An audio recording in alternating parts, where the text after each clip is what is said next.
Hi, everybody. Welcome back. Morning Combat from CBS Sports here, joined with a special guest. He is, of course, multiple-time elite Jiu Jitsu champion, former Bellator middleweight champion, and all-around man with an excellent haircut. It is Rafael Lovato Jr. Hi, Rafael. How are you? I'm great, man. I'm most proud of the haircut title that you gave me at the end. That's a new one for me. So, no, I'm doing great. Thanks for having me. Let's get to a couple of things here. Obviously, the fight fans may know of you most readily from your Bellator run. You did retire a little bit early, I think, relative to your expectations because of some health issues related to your brain. But I follow you on Instagram. You seem to be globetrotting and quite active. So can you give us a health update? To what extent is this still a relevant thing in your life, and how are things in terms of your brain health?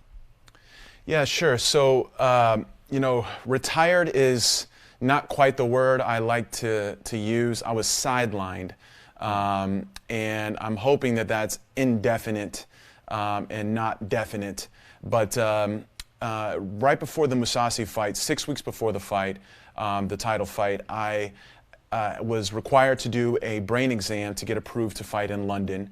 And so I did the brain scan, and it was discovered that I have a condition called cavernoma.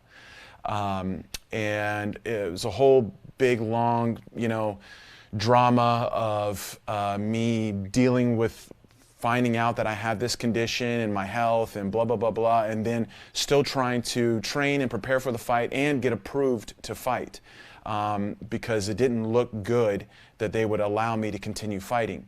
And long story short, 2 weeks before the fight, I was finally able to get the word that I was approved to fight, and the fight took place, and I won. And I kind of just assumed that I would be good to go from then on. Well, if one commission approved me, the other commissions would surely approve me as well, and it wouldn't be an issue. And then when we scheduled to do the rematch in California, in January of this year, I was back in camp in November preparing, and I actually had a doctor and some of the people that did the European commission, and they're called Safe MMA, some of the people that were involved with that, contacted me and said, hey, we really need to talk to you. We've continued studying your condition and your brain scans, blah, blah, blah, blah. And so I ended up talking with them while I'm in camp again, and they say, look, you shouldn't have been allowed to fight, and we would not approve you to fight anymore. And I got hit with that once again, right in the middle of a camp, but it was still early on. This was just November. And so and I was on my way to corner one of my guys at a Bellator, a local one in Oklahoma. And so while I was there, I said, hey, guys, I just got this call. I'm super concerned of what California is going to say for the rematch, and I don't want to go through the whole camp not knowing if the fight's going to take place or not, just like last time. And so they sent me to California the next week, and I ended up seeing some doctors there and at UCLA and getting another round of opinions, and then we kind of presented that to the California Athletic Commission, and we had to wait a little while for the response, and then finally in December they told me that I wouldn't be approved to fight there. And so then I was kind of in this limbo of like, I'm the champ, but I can't find a commission to approve me to fight, and that's when I came forward, and I was on the Joe Rogan show, and I just had to let everyone know what was going on because I was holding it in. I was literally lying to close friends and family as to why I hadn't fought yet again and what was going on. And so I just wanted to get it all off my shoulders at once on a platform where I know everyone would hear, and we could kind of just get past it all. And my second motivation for that was to hopefully open up some doors to see more doctors, get more opinions, and learn more about my condition because I didn't want to give up. I was still very much holding on to the hope that I could come back and fight. And anyways, Bellator had to go the route that they had to go, and sort of, unofficially retire me or officially retire me, however you want to call it, so they can continue, having middleweight title fights. But then COVID hit, And to be honest, if I would have known the pandemic would have happened, I probably wouldn't have been so okay with relinquishing my belt, because I would have known that nothing was going to happen anyways, and I would have had more time to try to see doctors and hopefully figure this out. And I wouldn't be holding up the division, because the whole event was held up, you know, and so I felt a little bit of like, I don't want to hold up the division. I need to go see doctors, and who knows what's going to happen. I felt a little bit of pressure of like needing to kind of just step off to the sidelines for a bit. But I have continued finally, once traveling became easier and things started to open back up. I have done a few things. Number one, I saw some doctors in Vegas at the Cleveland Clinic, which is a very well-known brain, focused center. And I spoke with a doctor who's been working with tons and tons of people with my condition who are also in combat sports, boxers, football players, even like professional wrestlers, and learn more information from him, as well as I got a genetic test done to figure out if I have the gene that would let me know that if I was born with this or not, or if it developed later on in my life. And it turns out I do have the gene. So I've been born, I was born with this condition called cavernoma, and I've had it my whole life, and I've been getting hit in my head basically my whole life. I've been a lifetime martial artist.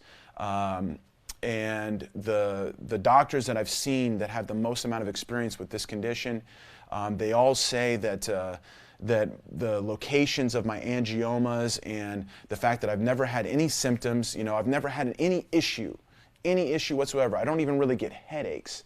And that's what made it such a tough process when I was going through it all and having to let go of the title and all that. It's what made it very emotional for me, because it came out of the blue, came out of nowhere, and I've never had any problems. It's one thing if I really felt an issue or concern for my health and say, okay, yes, of course health is number one, and I would never risk my health, but well, I can't say never, because there is a little bit of risk regardless, but Right. I would never do any extra besides for the normal. And but they all say that, look, the fact that you don't have symptoms, you were born with this, it's that there's no evidence that getting hit in the head is going to make it worse. The risk, they say, is less than 1% chance that one of the angiomas would have some sort of bad effect from me getting hit in the head and cause more bleeding in my brain or something like that. So that being said, does that mean you might come back? I'm not giving up, Luke. I'm 100% going to keep trying. Like I said, that was my goal to begin with going on the Rogan show and trying to get connected to more people. Like at least to get one more, to go out on my terms, and not have someone else telling me, no, you can't continue, for me to be able to say, okay, I'll stop on my own. And like I said, go out on my own terms and have one more ride with my team, with my family, one last dance, right? Like, gosh, I was watching that documentary this year, The Last Dance of the Chicago Bulls, and I thought about that so much. Like, man, if I could just get one last dance, and just go all in for one more fight or one more little run, whatever it may be, whatever I could get approved for. I'm definitely not giving up. I have letters. I'm ready to talk to the California Athletic Commission again. In fact, my manager has already been reaching out to Andy Foster. We're not giving up.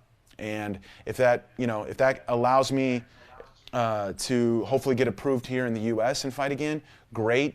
If I need to talk to other promotions and maybe get out of the U.S., I don't know. We'll see. I'm open, but I definitely want to fight at least one more time. It was such a difficult process to let go and say goodbye. Well, I didn't even get to say goodbye. You know what I mean? Like, Right. the way it happened, just I can't let go.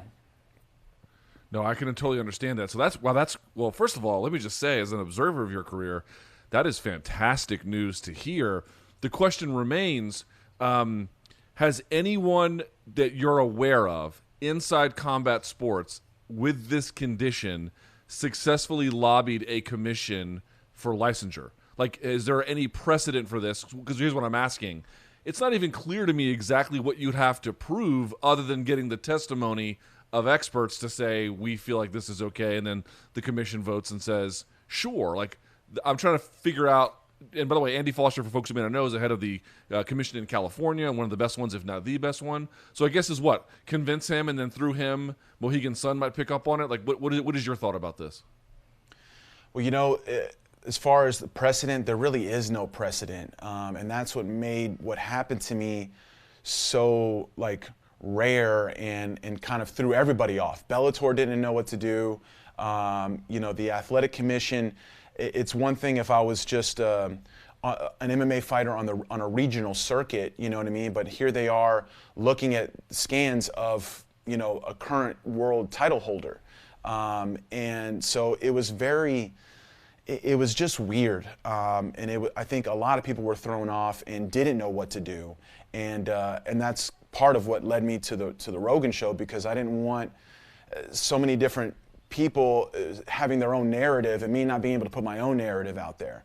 But you know, I am not familiar. Now, a couple of the doctors that I've seen have said that they have worked with boxers with my condition who were able to continue fighting. You know, but I don't know. I didn't get their history or you know, I don't know what their scans looked like and exactly which commission they dealt with. But I know that it's possible. You know, the hard part is I've heard everything on both extremes from doctors. I've heard doctors say you should definitely not fight, and then I've heard the most experienced doctors, the ones that have a lot of hands-on, you know, experience with people with my exact condition, usually those are the ones that are on the other end saying that no, it's super low risk and I'm totally okay with you continuing to fight. And of course we would monitor it, and I'm going to need to get consistent scans done for the rest of my life, basically, and stay on top of it. But you know, with the best doctors involved, and you know, getting the scan done before and after, and just monitoring it, and making sure that no symptoms arise. You know, and I don't want to sound like I don't care about my health, and I'm, you know. If I didn't have these doctors with the most amount of experience telling me that they thought it was okay and it was such a low risk, I wouldn't be saying these things, you know. If everyone was said, no way, then I would swallow it and that's it. But the fact that it is so opposite makes it a lot harder to accept. And like I said, even if I could only get everyone to say, okay, one more, I would do one more, just to, you know, say goodbye my own way. I mean, imagine we were on the high of climbing to the top of the mountain, having, you know, such an amazing fight, and it's like, okay, now here we go. You know, we're here, and we're so happy, all the years of work and sacrifice, and then, no, you can't continue to fight. It was just like, oh, gosh, it was just, yeah, very, very hard to swallow, and that's why I'm still here, and I'm still training. I mean, I just did MMA sparring last week at King's MMA. You know, nothing is wrong with me, and I'm so thankful for everyone that reaches out and checks on me about my health and sends me, you know, best wishes and their love and support. You know, I really appreciate that. But look, I'm telling you guys, I'm fine. I'm fine. You know, it could change at some point in my life. It may never change. More than likely, if it does change and it does become an issue for me, it'll probably be when I'm, you know, really old and about to die anyways. So, but there are tons of people that have this condition that go their whole life and never have an issue. Totally. I mean, just from a mathematical standpoint, there have to have been boxers or MMA fighters who have had it without proper oversight and never even knew it. Commission didn't know it, and it was never really any kind of an issue. The thing that I would like to ask, though, is if you get that one more, is it against Mousasi? Is it somebody else? Like, if you're just going to do the one, how do you do it? It's hard to say. You know, I've definitely have dreamed about that fight again, doing it again.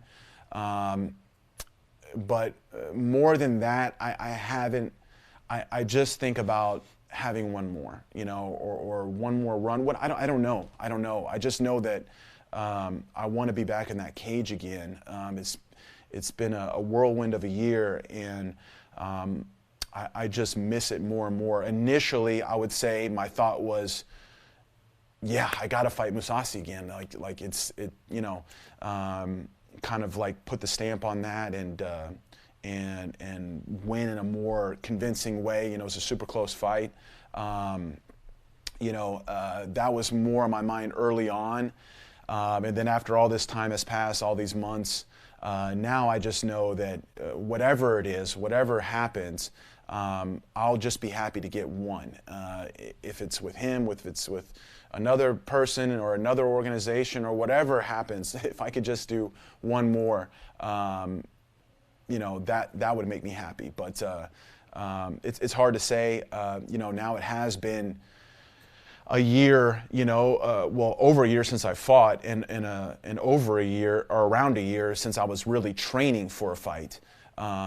You know, after everything hit in November, December, you know, I kind of just took some time away, and I went back to Jiu Jitsu this year, and put the gi back on after some years away, and just tried to kind of meditate through everything, through the pandemic, through the career stuff. I had just opened a brand new academy, a huge facility, and we had to close 2 weeks after my grand opening. So, like I said, it's been a lot of ups and downs, and so I just try to like kind of meditate through it all, and made my return to Jiu-Jitsu. And you know, I've done a little bit of Muay Thai and MMA here and there for fun with friends, or if I've traveled somewhere, but I haven't like done it with real intention in quite some time.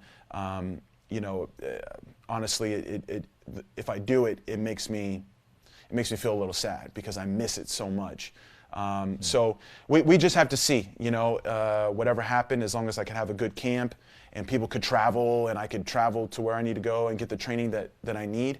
You know, I'll be ready for pretty much anything as long as the conditions are right. But, you know, really, I just want one more. I don't care.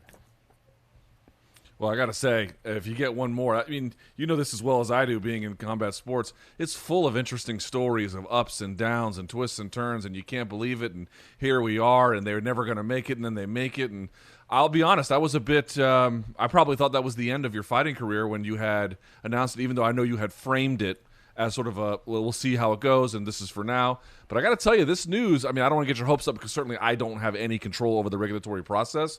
But this is the most encouraging news I have heard since basically you shared the news. And I think if there's any way to make it, Mousasi or not, I think Bellator would probably jump at the chance. So I really hope you get the opportunity, man. Thank you. I appreciate that. Let me ask you a couple questions, if I may, here very quickly with some of your time. You have been doing jiu-jitsu again. I always want to pick the brain of people who have so much wealth of knowledge of the sport. Let me ask you, who in your mind is the best MMA grappler? I mean, after what Khabib did to Justin Gaethje, now Gaethje isn't the best sort of mat wrestler in that sense, but just sort of the way in which he has just blown through some of these guys. Dustin Poirier, black belt, took his back, choked him like it was almost nothing. Is he your answer? And if it's not him, who is? Well, for me, like, it's very difficult to say who's the best, or you know, people love to throw around the word GOAT, you know, who's the greatest of all time. When it comes to martial arts, in any different area of martial arts. So because you're talking about artists, right? And it's like, how can you say who is the best musician or the best painter or whatever of all time? You know, everyone's style of their art or the way that they express themselves is different. And for some people, you know, they could a certain musician is their greatest because that's what they resonate with the most. Their style, the way they express themselves, really connects to that person, and that's the one that inspires them the most. And so when you're talking about, you know, MMA, there's so many incredible martial artists, and you get different versions of greatness. You know, 100% Habib is one of the greatest MMA ground fighters. You know, I wouldn't want to say Jiu Jitsu. He comes from Sambo, but his domination when the fight hits the floor is, you know, no questions asked. Like you can't deny, undeniable that he is dominant and one of the best when the fight hits the floor. Now he has a very much like ground and pound approach. He also has incredible takedowns to back it up. So he gets on top in different positions. He's already in a dominant position usually when he arrives there. You know, you take other fighters like, say, Demian Maia, for example. Demian, you know, has become a very incredible wrestler, but is not scared to slide back into his half guard or his butterfly guard if you sprawl on one of his shots and use jiu-jitsu and take a different route to get to those dominant positions. And Demian rarely ever would do any serious ground and pound. You know, he wasn't inflicting a lot of damage on his path to the submission. So, you know, but he would be another one. Obviously, you can't not talk about MMA Jiu-Jitsu and not mention Demian Maia. And you know, there's so many others that I think sometimes get overlooked. You know, and I'm probably going to forget some off the top of my head as well. But you know, Charles Oliveira, Tony Ferguson, other guys. You know, even Donald Cerrone. You know, if he got you hurt, you know, he would use a different approach with great Muay Thai, maybe rock you a little bit, and then inside of that sequence, you know, he's going into a takedown or he's getting on top somehow, and he's finishing you with, you know, on the back, guillotine. He had a great guard, you know. So there's so many to be put in that conversation. You got Fedor, you know, Nogueira. You can go on and on and on. Now there's some new talent coming up. Rodolfo Vieira, Gary Tonin is doing very well as well. You know, Ryan Hall, and everyone has their own way. So, you know, I can't say who's the best. I take inspiration from a lot of these people. I study how they get to their positions. You know, what is their entry into the grappling exchanges, and then from there, you know, how they pick the person apart to get to the finish. For me, it's beautiful, no matter what. So, you know, I like I said, I take inspiration from all, and I like to see how each one does it in their own way. And from there, it's up to you to decide, you know, who's your personal favorite. All right, so here's a question for you. There's a lot of debate about this, a lot of different opinions. No one really has the right answer because I don't think anyone knows really what the right answer is, but so it's a function of preference. So there's really no wrong answer here. Would you like to see either MMA or Jiu-Jitsu, in whatever form that might be, a part of the Olympics? Yes. Yes. Okay, tell me why. Tell me why. Well, I mean, I think it deserves that, you know, to have the opportunity to represent your country in the, you know, arguably the greatest sporting event that, you know, that happens, that takes place. You know, if it's some sort of no-gi jiu-jitsu or, you know, maybe it's some sort of like pancration style, like MMA or combat sambo kind of looking thing. You know, something like that. Of course, I would love if it was more just pure grappling. I think wearing the gi would make it a lot more difficult to have it be worldwide. but because everyone does some sort of wrestling or grappling around the world, I think that would be easier to make happen on an Olympic stage. But I always dreamed, one of my first sports that I was really, combat arts that I was really passionate about was boxing as a kid. And I had a dream of course this was before Jiu Jitsu came along, but I thought, man, it would be amazing to represent my country at the Olympics. And it was a bit of a dream of mine. It didn't last very long because Jiu Jitsu came into my life. But as a kid doing Jiu Jitsu, I always thought, man, this should be in the Olympics. I would love to, to like I said, represent my country and compete on that stage. Nowadays, I'm a little older, and things have changed. But maybe I could be part of the coaching team and at least be some sort of influence or a part of that process. But yes, I think it would help bring up more talent, more kids, focused on achieving that level.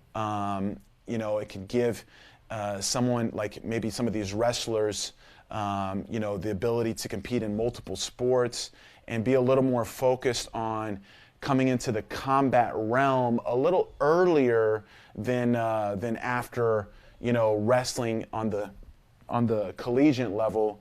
Ooh. Is complete. Sorry, I'm here. Do you hear me? Yep, you're good. Go ahead. It fell. It's my cauliflower ear. I told them that this thing might not stay in, but got it back in. It's all good. But yeah, like I said, it could get some kids more involved in the combat realm a little earlier instead of waiting until their wrestling career or whatever, even judo career or the Olympic style karate, whatever it may be. Get them a little more focused on an MMA path sooner. All right, well, let's ask this then. We'll close on this. So I know you've been doing a lot of seminars. Be careful out there. Don't want to catch the COVID, but I know you're already caught it. You got it already, huh? Yeah, it's done.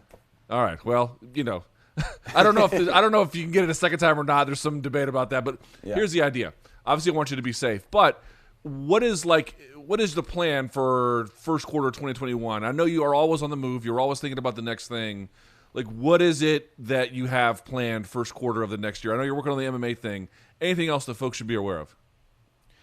Not really. We kind of figured out that it's pretty hard to plan too far ahead these days.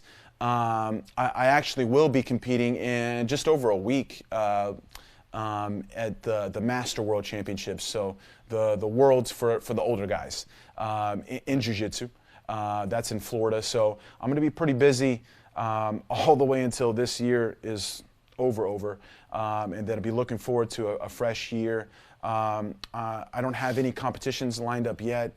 I'm probably going to go more back into no-gi now. I kind of did a run of gi events because I really missed it. And like I said, everything I was going through, I really wanted to be in the gi again.